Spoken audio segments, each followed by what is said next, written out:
Start cooking at 4 a.m., my mother-in-law ordered, and make sure everything is perfect this time, my husband added. And if you've ever carried a whole family on your back while they acted like you were invisible, tap like or leave a few words, because your support tells me I'm not alone, and it helps me bring more stories like this to life. I am Margaret Avery, but everyone calls me Maggie. I am 58, and I have learned to smile with my mouth while my shoulders ache and my thoughts run hot like tea left too long on the stove, because this family taught me to measure love by how many casseroles I can carry and how quietly I can swallow disappointment. And yet, on this night, with the house sleeping and the list of 30 guests folded like a small blade in my apron pocket, I felt something inside me tilt, a tiny click, like a lock turning in an old door I had always believed was painted shut. For years, I played the part without missing a cue. I laid out tablecloths so white they almost glowed. I marinated roasts and whisked gravies and balanced side dishes on one hip while answering the door with the other hand. And the Avery clan would sweep in on polished shoes with the satisfied faces of people who believed a meal materialized by itself, that plates washed themselves, that pies cooled in windowsills because the wind was generous, and at the center of that illusion stood me, quiet Maggie, married to Daniel Avery, the dependable eldest son of Lorraine, a woman whose voice could frost a window and whose compliments felt like receipts after a transaction you never agreed to. Lorraine loved her lists, and the latest one was a grand one. A lineup of names from both coasts and one cousin flying in from London just to be seen. There was Charlotte with her perfect blowout and careful judgments. There was Uncle Marco, who ate like life was fleeing and left with Tupperware he never returned. There was Aunt Siobhan, whose stories went long and eyes went longer. There were nieces Isla and Grace, who clicked little photos of themselves near the dessert table, like it was a museum piece. And at the very bottom, in a tidy script with a flourish, Lorraine had written a note that said, "Do not disappoint," and I traced that flourish with my thumb until the ink smudged faintly, and something like laughter, quiet and private, bubbled behind my ribs. I moved through the kitchen in the soft glow of the under-cabinet lights, the counters cool beneath my palms, the big stock pot waiting on the stove like a faithful dog, and I could hear the clock in the hallway and the intermittent sighs of the old house as if it expected me to begin the dance I always danced. And yet I stood there, not reaching for the flour, not checking the roasting pan, just standing very still and letting the air move through me until I felt my heartbeat settle into a new rhythm, slower and clearer. And I understood that tonight would not be like the others, that something tender and serious had arrived and taken a chair inside my chest. I remembered the first year I married Daniel and how I thought Lorraine's precision was a kind of love, how I mistook her schedules for shelter and her notes for care. And I remembered how quickly the tasks multiplied, how one dinner became 3, how birthdays blurred into obligations, how my own dreams began to fold themselves into smaller squares so they could fit in the drawer beside the potholders. And I told myself it was a season, that soon respect would come, that one day they would see the way I kept their world spinning. But seasons have a way of slipping into each other when no one is counting. And now I was 58, with a lower back that hummed at night and hands that smelled of lemon and thyme even after I washed them. And it finally occurred to me that no one was coming to tap me on the shoulder and say, "Sit, Maggie. Eat while it is hot. We saved you a place." Daniel slept down the hall, steady and oblivious, the way people sleep when they believe morning will arrive with no help at all. And I could picture Lorraine in her guest room, mouth set even in sleep, dreaming the dream of a perfect table she did not have to lift a finger to create. And I felt the familiar tug of resentment. And then, surprisingly, I also felt a softer thing, a question. What if I simply did not? What if I stepped out of the script and let the curtain fall? What if I gave myself the morning I have not had in decades? What if I found my own table somewhere else and sat at it with both hands free? I took the list from my apron and flattened it on the counter, the names lined up like soldiers waiting for orders. 30 hungry relatives with their appetites and their opinions and their easy laughter that always landed just a little too hard on my chest, and I read each name slowly as if I were saying goodbye. Uncle Marco. Goodbye, Charlotte. Goodbye, Aunt Siobhan. Goodbye, Lorraine. Goodbye, Daniel. Not goodbye, but not yet hello either. Something more complicated. And when I finished, I felt lighter, and also very calm. The kind of calm that arrives when a decision finally chooses you back. On the refrigerator sat a magnet with a tiny calendar and a photo of a lighthouse in Maine, a place I once promised myself I would visit when life got less crowded. And I pulled the magnet off, slipped the calendar into my pocket like a small promise. And then I moved through the kitchen with a gentle efficiency that surprised me. Not gathering ingredients, not measuring, not preheating, but packing. The way you pack when you know you cannot carry everything and you do not need to. A small suitcase, a soft sweater, comfortable shoes, the travel wallet I kept in a drawer for someday, and my passport which stared back at me with an older face than I felt. I wrote a note and left it on the cutting board because I am not cruel and I am not messy. I am simply done. And the note did not explain or accuse. It did not list grievances or demand apologies. It said only that I was taking the morning to myself and that the kitchen would be as quiet as the respect I was owed. And I placed the guest list beneath it like a paperweight so the message would not flutter away from the place where it needed to land. The night air outside was cool and smelled faintly of pine, the street empty except for one porch light glowing across the way, where Mrs. Linda Parker kept odd hours and liked to sweep her steps before sunrise.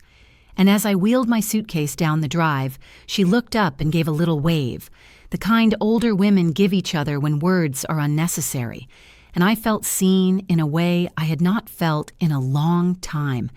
Two women acknowledging a decision with a nod that said, "Yes, go." The rideshare car arrived with that soft electric hum, and the driver, a young man with careful eyes named Aaron, asked if the airport was correct, and I said yes. And then we rode through the sleeping streets while the town held its breath, and the dashboard clock slid from 2:41 to 2:58 to 3:03, and it felt as if time itself was stepping aside to let me pass, as if the city wanted me to slip through before the house woke and the texts began and the old gravity pulled at my ankles again. At the terminal, the automatic doors opened with a sigh and a wash of conditioned air, and the world changed color, bright and clean and almost anonymous, the way airports are, full of lives in motion and no one asking you to baste a thing. And I stood there for a moment with the handle of my suitcase warm in my hand, feeling the fine tremor of adrenaline in my fingers. And I thought about 30 plates and 30 expectations and 30 ways I had learned to disappear, and I decided to do the opposite, to appear to myself first. A woman at the check-in kiosk noticed my hands and asked if I needed help. Her name tag said Elena, and her voice was steady like a lighthouse beam, and she guided me through the prompts and smiled a human smile that had no edge to it. And I felt that small private laughter again, softer now, because even the kindness of a stranger felt like a feast after years of scraps. And when the printer spit out my boarding pass, I held it like a ticket to a place I did not have to earn. I walked toward security and told myself this was not an escape so much as a return to the self I had shelved while I tried to balance a family on plates that were never meant to be mine alone. And I pictured the kitchen at dawn, quiet and empty, the counters still wiped clean, the oven cold, Lorraine in her robe standing there with the list that had always been her crown and realizing it was only paper, Daniel rubbing his eyes in the doorway with the dawning knowledge that meals had never materialized by magic, that love had labored until it could not, and I did not wish them harm, only clarity. When the plane began to board, I felt the corners of my mouth lift, not a grin, not triumph, just the easy curve of someone who finally set a heavy thing down. And as I stepped forward with my smaller bag and my larger breath, I could almost hear the morning at home unfolding without me. The front door opening, the first cars pulling in, the cheerful voices, the clatter of pans, the confused silence, and I thought of the note on the cutting board and the list beneath it, and I knew that for the first time in years, the kitchen would tell its own story, and it would begin with the sound of nothing at all. And while the cabin lights dimmed and the runway lights stretched like a necklace into the distance, I tucked the little Maine lighthouse calendar deeper into my pocket, a reminder that even the most patient light can guide you only when you face it. And I let the engines build their steady promise beneath me, knowing that 30 hungry relatives were about to meet an empty kitchen, and I, at last, was about to meet myself. I was still smiling to myself when the plane lifted, but my mind traveled backward, sifting through years that had stacked on my shoulders like heavy boxes I had carried without complaint. I remembered all those long weekends when Lorraine insisted that her home must look like a magazine spread and that her table should bend under the weight of dishes I had made with my own hands. The way she said family tradition when what she meant was unpaid labor, and the way Daniel nodded along as if agreeing with his mother was easier than standing beside his wife. There were faces in every memory. Charlotte, the sister-in-law who arrived in silk dresses and left with barely a thank you, always quick to find fault in the mashed potatoes or the glaze on the ham. Uncle Marco, his laugh booming as he loaded his plate high, slipping leftovers into containers while declaring it was a shame to waste food. Aunt Siobhan, with her never-ending stories that stretched across hours, her voice filling the room while my own voice stayed pressed behind my teeth. And the younger ones, Isla and Grace, who giggled in corners, snapping photos for their feeds, never noticing the woman sweating by the oven, making sure their plates stayed full. I could still feel the ache of those nights, the way my back burned as I bent over the sink while laughter echoed in the living room. The way my legs shook after hours of standing, yet no one noticed when I slipped into a chair for just a second, my plate still empty. The smell of onions and garlic clinging to my hands, even after I scrubbed them. The endless cycle of carrying, serving, smiling. I told myself it was just family, that it was expected, that this was how belonging looked. But deep down, I knew I was disappearing with every dish I placed on that table. There were flashes of contrast, too. I used to dream about simple mornings with Daniel, just coffee on the porch, no rush, no clatter, no orders barked from the other room. I pictured myself in a small kitchen of my own, warm and quiet, cooking not for 30, but for 1 or 2 who truly cared. Sometimes I even imagined leaving, just walking out into a dawn that belonged only to me. But then the guilt would arrive, sharp and quick, and I'd bury the thought under pie crusts and gravy boats. Still, every holiday, every birthday, every reunion carried the same unspoken truth. The gathering would collapse without me. And maybe that was the cruelest part. They never admitted it. They acted like it was automatic, like plates filled themselves, like the laughter in that house was not balanced on my tired shoulders. Yet, in that memory, beneath all the exhaustion, I could see the beginning of something else. A quiet rebellion that had lived in me longer than I realized. It showed itself in tiny ways. When I lingered at the window too long instead of setting the table. When I burned the rolls because I was distracted by a thought of what life might feel like if I stopped. Those were only whispers then, but sitting on that plane, with the dawn breaking far below me, I understood they had been warnings, little sparks waiting to catch. And that night, when Lorraine handed me her precious guest list with that pointed look and Daniel added his careless reminder that everything must be perfect, those sparks finally became a flame. For once I didn't smother it with duty. For once I let it burn. The folded sheet of paper sat in my apron pocket like a loaded weapon, sharp and quiet, its edges cutting into my palm every time I pressed against it. Lorraine had handed it over with her usual flair, a queen presenting an edict, her eyes glittering with control. To anyone else, it was just a list of 30 names, but to me it was years of chains disguised as ink, each name a reminder of how small they believed I should stay. I unfolded it on the counter under the soft kitchen light, letting my eyes travel down the neat columns. Charlotte with her sharp tongue and endless critiques, Uncle Marco with his greedy hands, Aunt Siobhan with her never-ending tales, Isla and Grace with their phones raised high like tiny mirrors, and of course, Lorraine at the top, her own name written larger than the rest, as if she belonged not just on the guest list, but above it, watching. Daniel's name wasn't there at all, and I felt a small sting in my chest at that. Of course it wasn't. He was never a guest, never a host either, just an observer, content to let his mother's shadow stretch over us both. I read each name slowly, not as a list of people to cook for, but as a record of debts unpaid. Every name carried a memory. The time Charlotte wrinkled her nose at my casserole and whispered loudly that it was too plain. The day Uncle Marco scooped out half a pie before the plates were even set. The afternoon when Aunt Siobhan sighed that I wasn't as organized as Lorraine, though I had been the one to plan everything.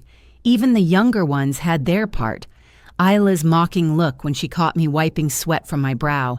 Grace's dramatic sighs when food didn't come fast enough. It was supposed to intimidate me, this guest list. It was supposed to remind me of the scale of my duty, to keep me in line, to trap me in the kitchen until the last dish was scrubbed. But that night, staring at it, I saw something different. Each name wasn't an order. It was a reason to say no, a reason to walk away, a reason to finally take back the years I had lost in silence. The kitchen clock ticked steadily, its hands moving toward the hour when I was supposed to tie on my apron and light the stove. Instead, I traced my finger down the page and imagined crossing each name out, one by one, as though erasing them from my obligation. It gave me a strange thrill, a sense of power I hadn't felt in decades. I folded the paper carefully, sliding it back into my apron, and I realized it was no longer a guest list. It was my checklist of freedom.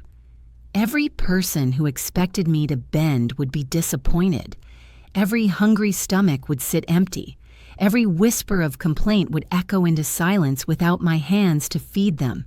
I could almost hear Lorraine's voice in my head, sharp and accusing. "How dare you ruin the tradition?" I could picture Daniel's face, that mixture of panic and confusion he always wore when things went wrong, his first instinct to look to me for a solution. And yet, instead of fear, I felt calm, almost serene, as though I had already stepped out of their reach. At 2 a.m, I stood in the center of the kitchen with the folded list pressed to my chest, and I thought, what if I simply do not obey? What if I choose myself instead of them? And with that thought, I knew the decision had already been made. The kitchen was still when I finally slipped off my apron and laid it flat on the counter, the folded guest list hidden beneath it like a secret I was no longer willing to keep. The refrigerator hummed softly in the background, the only sound in the house, while the clock in the hallway whispered the minutes away. My chest rose and fell too quickly, as if my body hadn't quite caught up with the decision my heart had already made. I walked to the hallway closet, every step heavy with nerves, and pulled out my old suitcase, its leather handle worn from trips I never took but always planned. When I unzipped it, the faint smell of cedar and lavender sachets hit me, reminders of the woman I once was, the one who dreamed of travel and freedom before obligations stitched me into a uniform I never wanted to wear. I began to pack quietly, sliding in a sweater that smelled faintly of pine detergent, a pair of walking shoes that had grown dusty at the back of the closet, and a scarf my childhood friend Lydia had given me years ago. The scarf was bright blue, patterned with little swirls of silver, and I remembered her laughter when she handed it to me, saying, "You'll wear this when we finally take that trip to Paris." We never made it. Life got in the way. But now as I folded it neatly into the suitcase, I felt her voice in my ear like encouragement. A pang of guilt followed quickly after. What would Daniel think when he woke to an empty bed? Would he imagine the worst, or would he just roll over and assume I was in the kitchen, doing what I always did? That thought, more than anything, pushed me forward because the idea that my absence could be so easily explained away made me ache in a place words cannot reach. Outside, the neighborhood was still half asleep, but faint sounds began to stir. A garbage truck grumbling down the street, a dog barking 2 houses over, the squeak of someone's screen door opening and closing. I dragged the suitcase to the edge of the driveway, its wheels bumping against the uneven pavement. Across the street, I caught sight of Mrs. Palmer, my neighbor who was widowed last winter. She stood on her porch in a faded robe, clutching a mug with both hands, her hair tucked in messy rollers. When she spotted me, her eyes widened slightly, not in judgment but in curiosity, and she gave me the smallest nod, the kind that passed like a blessing between women who had lived enough to know that sometimes you have to leave before the house swallows you whole. The rideshare driver arrived a few minutes later, headlights cutting through the thin mist. His name tag clipped to the visor read, Aaron. A young man with kind eyes, his car smelling faintly of coffee and cinnamon gum.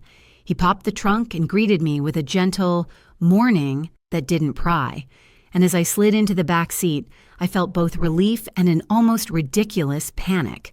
What if the oven had been left on? What if Lorraine stormed into the kitchen at dawn and screamed my name through the walls? My hands shook in my lap and I gripped the seatbelt tight, the rough fabric biting into my palms until I forced myself to breathe slower. Aaron glanced at me through the mirror and asked if I was heading somewhere special. For a moment, I almost told him everything, the whole story of 30 years of silent service and the weight of that folded list. Instead, I smiled thinly and said, "Somewhere I should have gone a long time ago." At the airport, the automatic doors opened with a rush of cool air, carrying with it the scent of floor wax, brewed coffee, and a faint tang of jet fuel. I wheeled my bag inside, the sound of the suitcase echoing against the tile like a drumbeat to a new beginning. My chest still quivered with nerves, but each step away from the curb felt lighter, freer, as though invisible ropes were snapping one by one. At the kiosk, a woman with auburn hair tied in a messy bun noticed my trembling hands. Her name tag read Elena, and she asked softly if I needed help. Her tone had no edge, no judgment, only kindness, and it startled me more than I expected. She guided me through the machine's prompts, her nails tapping gently against the screen, and when the boarding pass finally printed, she handed it to me with a smile that reached her eyes. For a moment, I thought about Lorraine waking to silence, her slippered feet padding into a kitchen that would stay cold. I thought of Daniel, rubbing sleep from his eyes, expecting coffee and finding only a note. Shame pricked at me briefly, sharp and sudden. But then I pictured the guest list again and how every name on it was a weight pressing down. That shame softened into something steadier, something like resolve. As I rolled my suitcase toward security, the bright lights overhead reflected off the polished floor, and it almost looked like the ground itself was clearing a path for me.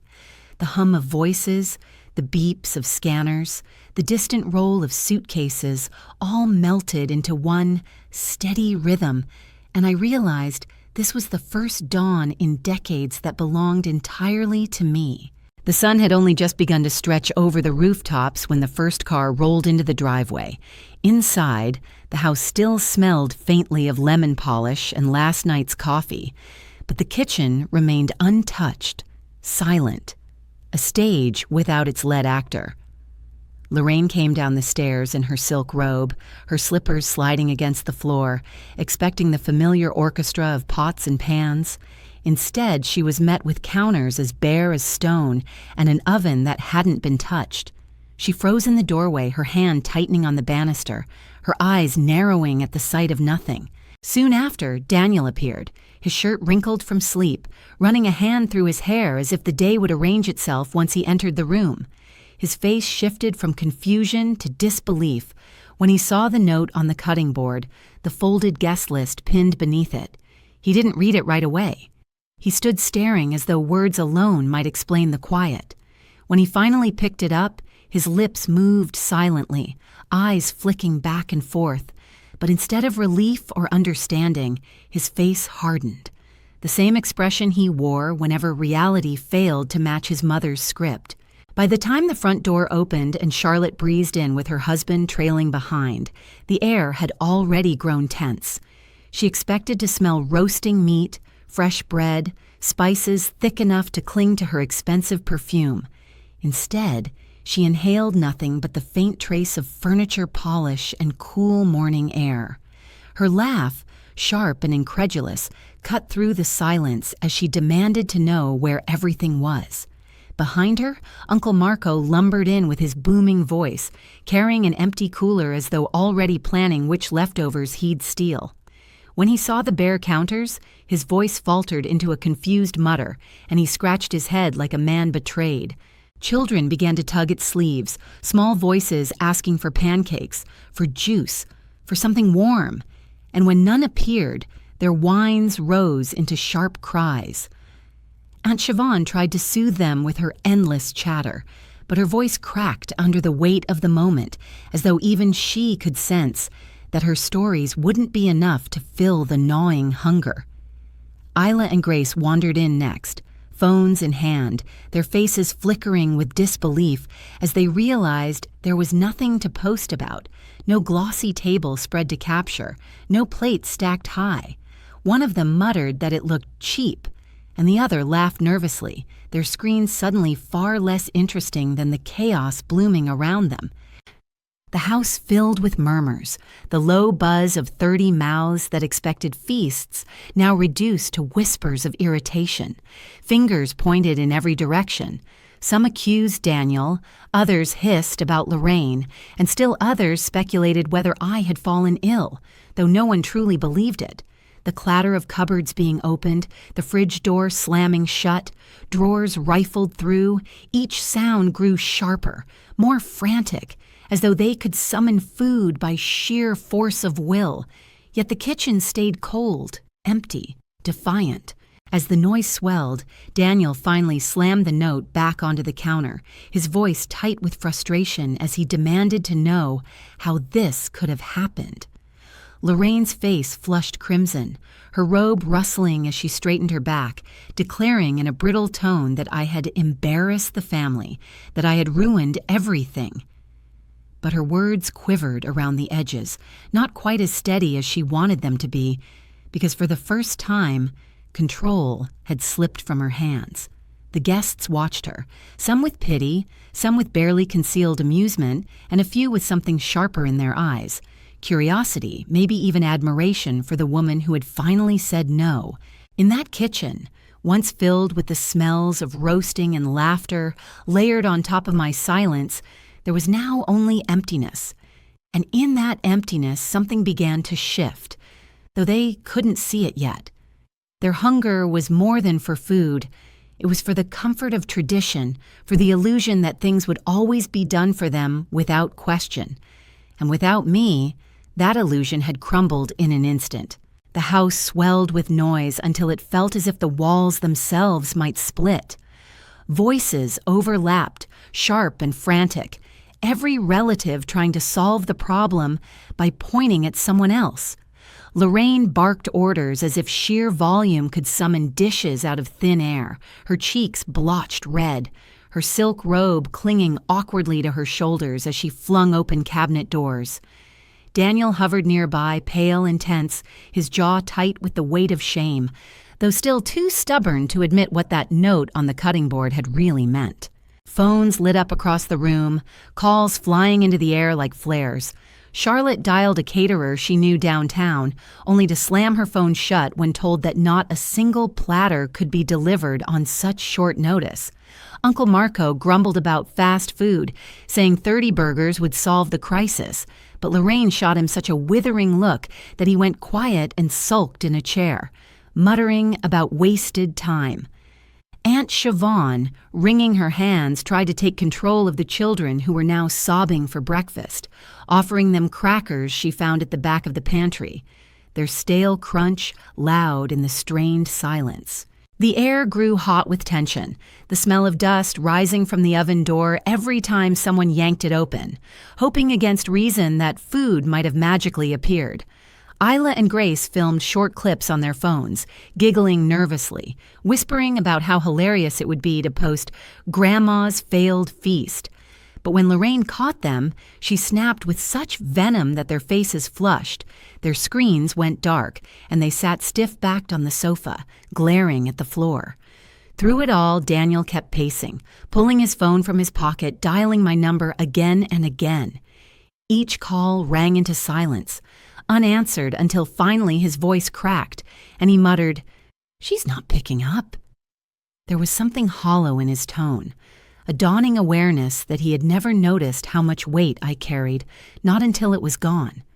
Still, pride pinned his mouth shut, and he wouldn't let the word sorry even brush his lips.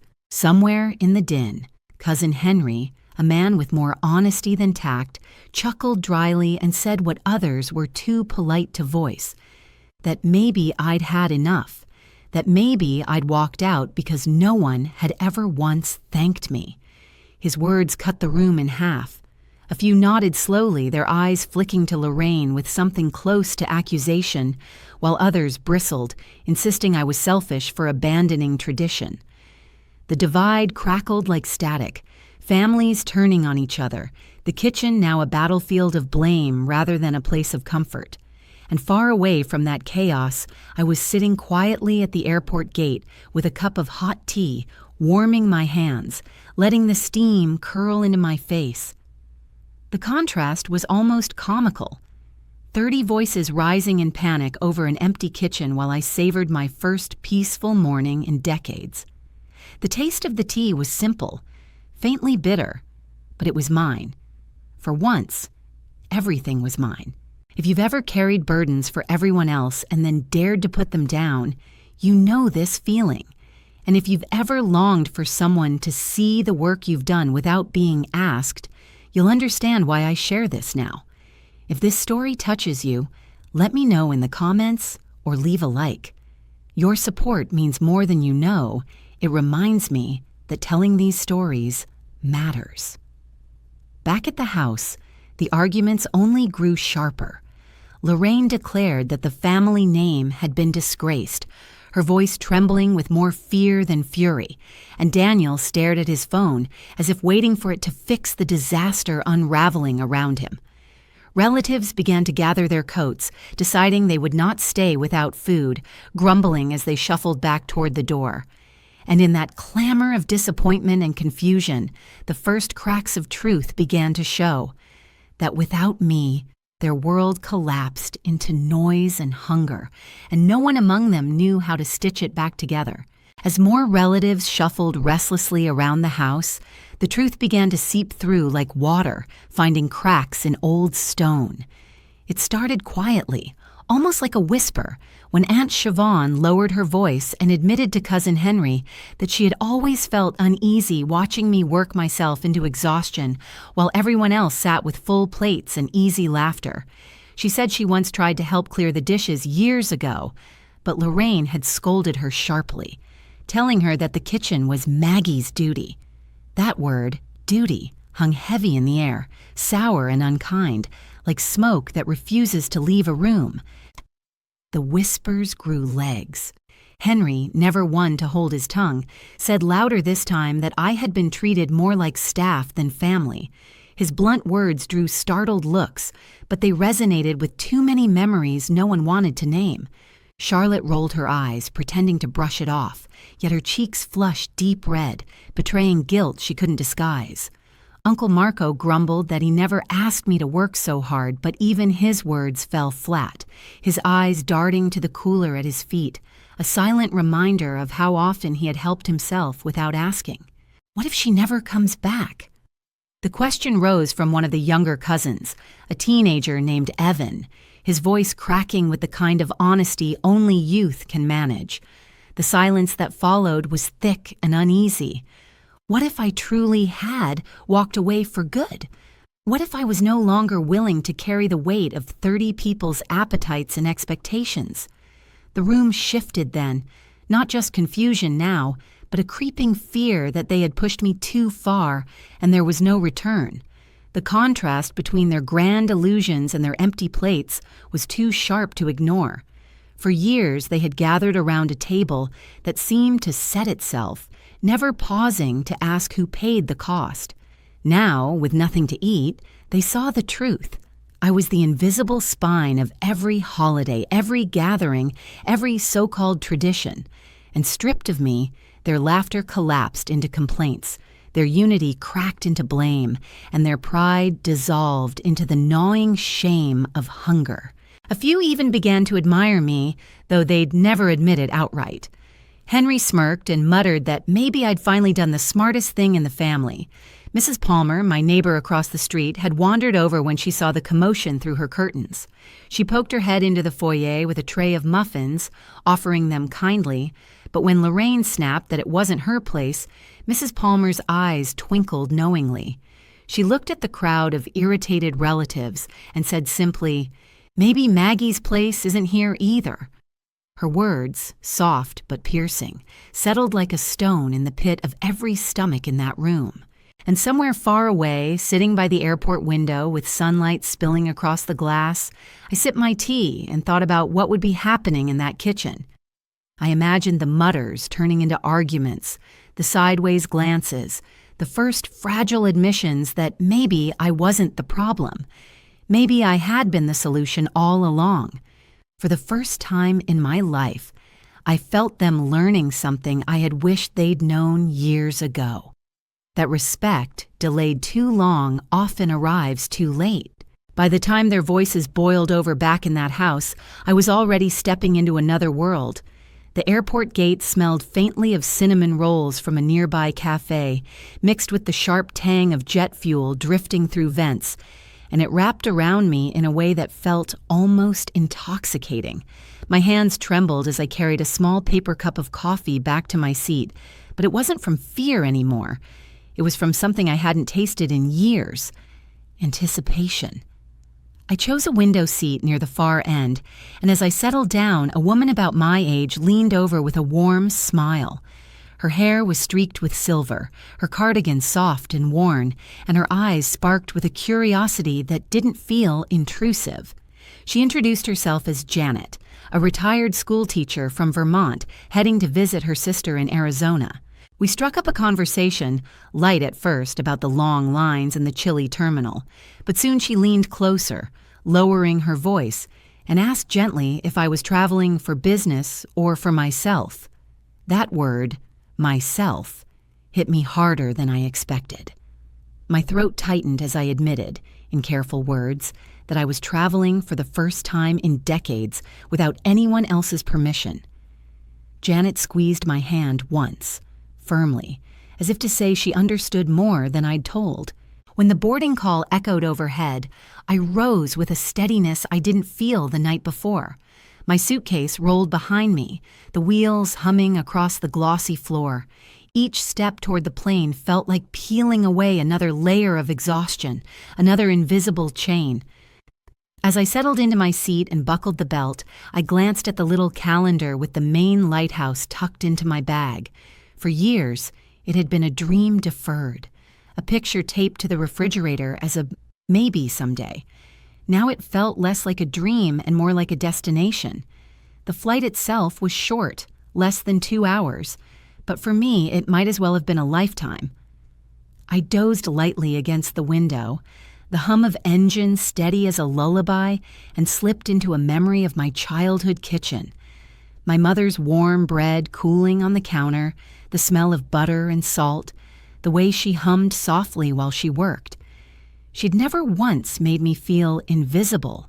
I realized with a sudden sting in my eyes that I had been trying all these years to recreate that comfort for people who never valued it, and in doing so, I had denied it to myself. When the plane touched down, the jolt of the landing gear felt like a full stop, a punctuation mark to the years I had carried too much. Outside the airport, the air was warmer than I expected, tinged with the scent of sun on asphalt and blooming flowers from nearby planters. I pulled my scarf, the bright blue one Lydia had given me so long ago, around my shoulders, and I felt her laughter echo in my mind. I promised myself then that if she was still alive, I would track her down, reconnect, maybe even take that Paris trip at last. The thought filled me with a lightness I hadn't felt since I was a girl. I hailed a taxi, the leather seats cracked and warm from the sun. The driver, a middle-aged man named Samir, asked where I was headed, and I surprised myself by laughing softly. "Anywhere with peace," I said. He chuckled, nodded, and drove me toward a small bed and breakfast tucked near the edge of town, a place I had booked on a whim. The moment I stepped into the lobby, the scent of baked apples and cinnamon greeted me, and a cheerful woman behind the desk, Evelyn, handed me a brass key instead of a card. That small gesture felt like a gift, something tangible, something mine. Upstairs, I set my suitcase by the bed and opened the window. A breeze carried in the sound of birds and the faint chatter of people in the street below. For the first time in decades, I sat on the edge of a bed that wasn't mine and wasn't theirs. It belonged only to me. I breathed in slowly, my lungs filling with something so rare I almost didn't recognize it: freedom. And as I lay back against the quilt, staring at the ceiling, I whispered to myself that I was never going back to that cold kitchen unless I chose to. And if I ever did, it would be on my terms, not theirs. I hadn't even unpacked my suitcase when my phone began to buzz across the nightstand, its vibrations rattling against the wood. The screen lit up with Daniel's name, and for a moment I just stared at it, frozen between habit and resolve. For years I had answered his calls without hesitation, rushing to fix whatever had gone wrong, smoothing over every awkward silence his mother created. But this time I let it ring until it went dark. Then it rang again. By the third attempt, I finally swiped, my heart hammering as his voice spilled out, sharp at first, full of panic and accusation, demanding to know where I was and how I could abandon everyone like that. His words came fast, like bullets. But underneath I heard something new, a tremor of fear, a note of desperation that he could no longer disguise. I sat on the bed, the quilt soft beneath my palms, listening as he shifted from anger to pleading. He said the relatives were furious, that Lorraine was beside herself, that the children were crying, and that everyone wanted answers. I closed my eyes and breathed slowly, letting his storm rage without pulling me back into it. When I finally spoke, my voice was calm, steady in a way it had never been before. I told him that I had given more than half my life to serving a family that never saw me, that I had bent until my back ached, that I had swallowed every slight and every demand, and that something inside me had finally broken free. Silence stretched on the line, so heavy I could almost hear his thoughts scrambling to catch up. Then came Lorraine's voice, shrill in the background, demanding to speak to me. He passed the phone, and she unleashed a torrent of words, accusing me of shaming the family, of humiliating her in front of her guests, of tearing down traditions she had built. I listened, not with the old knot of fear in my stomach, but with a strange, detached clarity. When she paused for breath, I told her that her traditions were cages, that her lists were chains, and that her crown was nothing more than a piece of paper held together by my silence. She gasped, sputtered, tried to regain her footing, but the line between us had already shifted. I was no longer the servant in her kitchen. Daniel took the phone back, his tone softened now, less anger, more confusion. He asked what I wanted, what it would take to bring me home. For the first time in decades, I felt no pressure to answer right away. I told him simply that things would never be the same, that I would not return to that house as the woman I was, and that if he wanted a wife who existed only to serve, he would have to look elsewhere. His voice cracked then, something raw escaping, but I ended the call before it could pull me under again. I set the phone down, my hands trembling, but not from fear. From the strange, fierce relief of finally being heard, even if it meant not being understood. I opened the window, the night air drifting in with the sound of distant laughter from the street below, and I let it wash over me. I thought of Janet's kind smile on the plane, of Evelyn's brass key in my pocket, of the blue scarf from Lydia wrapped around my shoulders, and I realized I wasn't alone at all. I was surrounded by pieces of myself I had left behind, waiting for me to pick them up again. And though the call had ended in silence, I knew the real conversation had only just begun. Morning light streamed through the curtains of the small bed and breakfast, and for the first time in years, I awoke without the sound of clattering pans or someone shouting my name from another room. The quilt beneath me was soft, smelling faintly of sun and lavender, and the silence was not heavy but tender, like a friend who had been waiting patiently for me. I sat up slowly, feeling the weight of years slide from my shoulders, and for a moment I almost wept, not from sadness, but from the relief of realizing that I had finally chosen myself.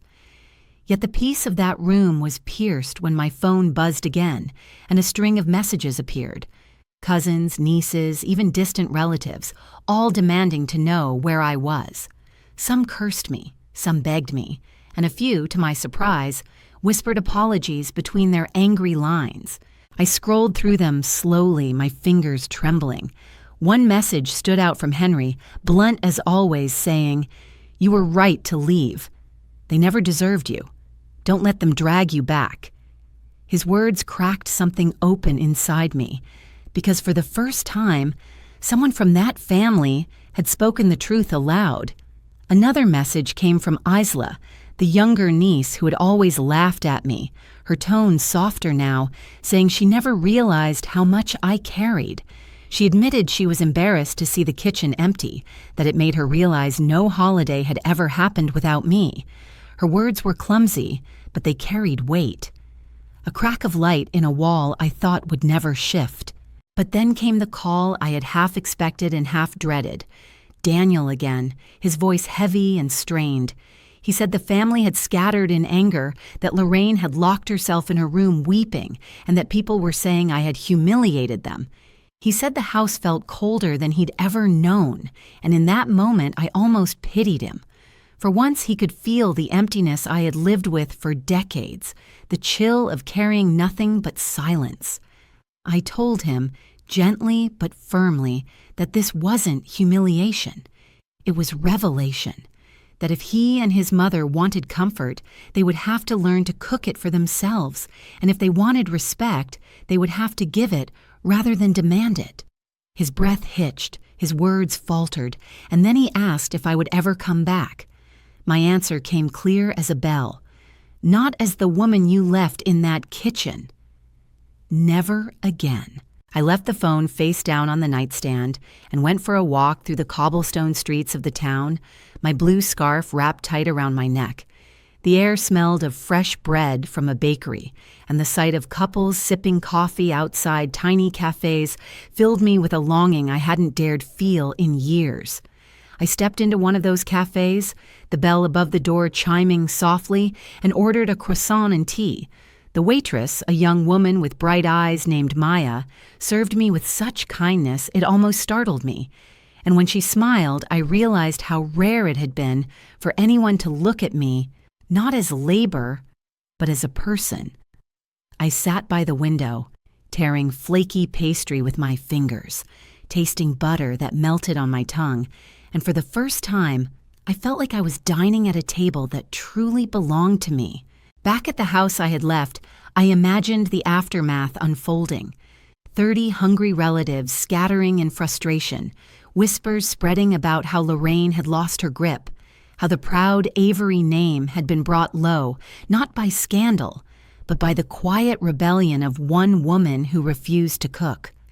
I pictured Lorraine staring at her guest list, its edges crumpled from her clenched fists, realizing that a paper crown cannot rule when no one bows.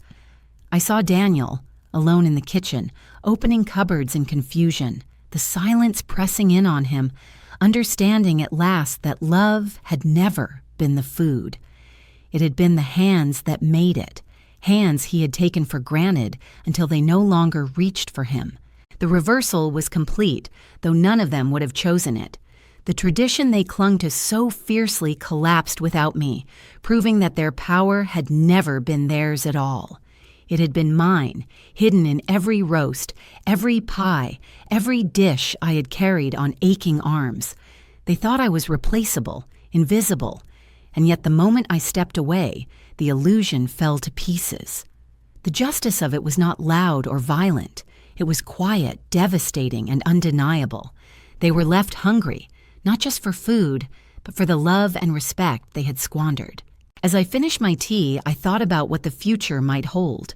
Maybe I would find Lydia again, and we would finally plan that trip to Paris, 2 women laughing under foreign skies. Maybe I would stay in this little town, rent a small apartment, and spend my mornings walking to cafes where no one expected me to serve. Or maybe I would travel further, chasing the places on postcards I once tucked away in a drawer.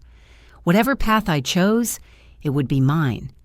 That was the greatest reversal of all.